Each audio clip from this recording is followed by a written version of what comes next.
Fox 61 News at 10 starts now. And right now at 10, we're getting our first look inside a large local library with massive damage from a burst pipe. The city's dealing without its community center, and we'll tell you how. And an update tonight on a deadly shooting. Police are now searching for the suspect involved in this drive-by shooting while releasing new details about the man who was killed. And a bill with roots here in Connecticut is now federal law. A look tonight at what's in Billy's Law. We begin with those new details tonight on the extensive water damage to the Hartford Library. Hello, I'm Sarah Sanchez. Thanks for joining us. The downtown branch will be closed for weeks, if not months, because of the burst pipe. Fox 61's Gabby Molina got a look inside the damage tonight. She joins us live in Hartford with more on what happened. Gabby. Sarah, if you come to the downtown branch of the Hartford Public Library, you're going to be met with signs like this one letting you know that the library is closed. And at this point, it's not clear when it will be able to reopen because there is extensive water damage to all 4 floors of this building.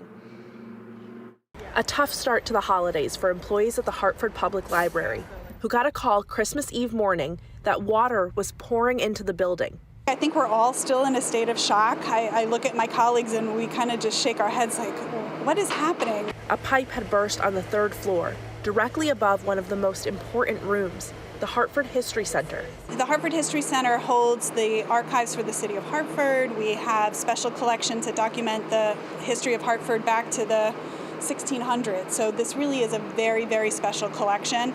So of course, when we learned that this was impacted, we all were panicking. Fortunately, a bit of a Christmas miracle. None of the irreplaceable items in that room were ruined.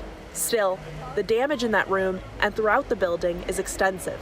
Everything from ceilings to carpets to computers and couches were destroyed, which means there's a long road ahead. There's still some places that have some water, so that will take at least the next week or two to figure that out.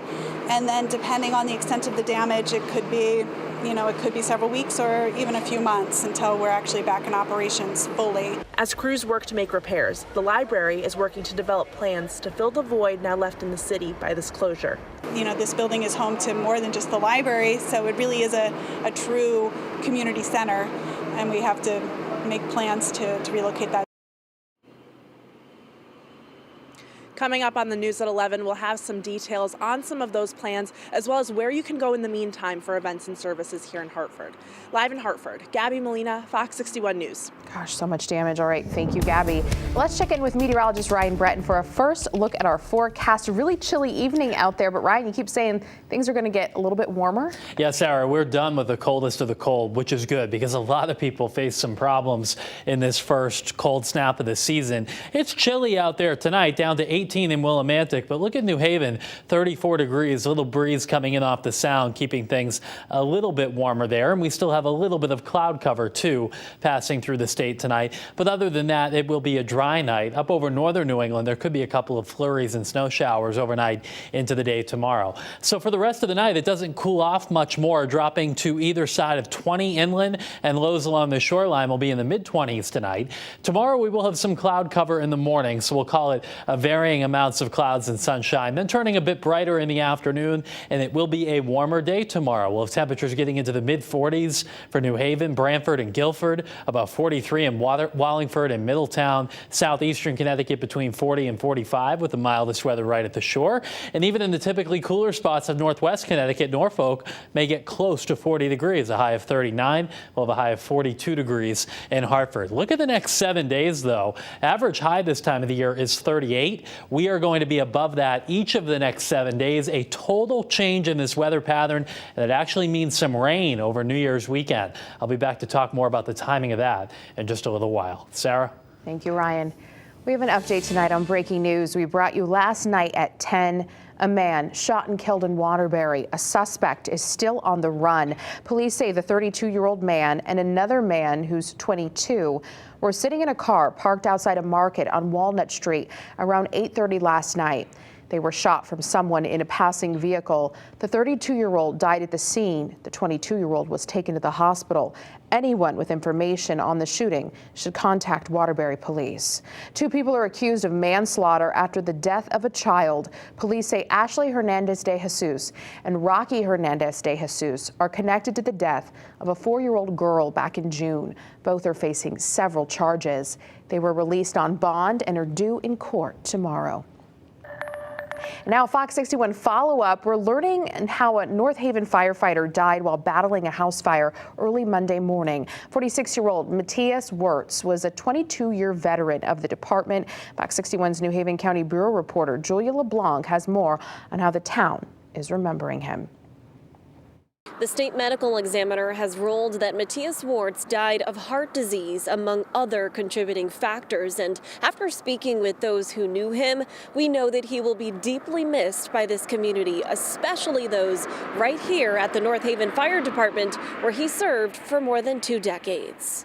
Very caring and giving, willing to help anybody at any time, whoever needed it, whether he knew him or not. Mike Torino has gotten to know Matthias Wirtz, affectionately known as Matty, very well over the last few years. The two played together in a pipe band. It's called the New Haven County Firefighters Emerald Society, and Matty was their snare drummer. If you know anything about the drum line for us, it's made up of 3 sets of drums: bass drum, snare drummer, and tenor drummers, and they're the heartbeat of what we do. The hearts of his band members skipped on Monday when they found out Matty died in the line of duty. He was responding to a fire on Quinnipiac Ave in North Haven when he had his own medical emergency. Yeah, it's just one of those things when you get an early morning call out of the blue, it raises the hair on the back of your neck, and you get that news, and it's just a straight punch to the chest. Ever since, the community has come together. Fire and police departments all over the state joining in on the procession on Tuesday, bringing Wirtz's body from Yale New Haven Hospital to the medical examiner's office. It seemed like every overpass, there were firefighters and police officers standing there with their equipment, saluting us, the procession. A type of support First Selectman Michael Frieda says he and his town need as they remember Matty. We miss him. He will never be forgotten here.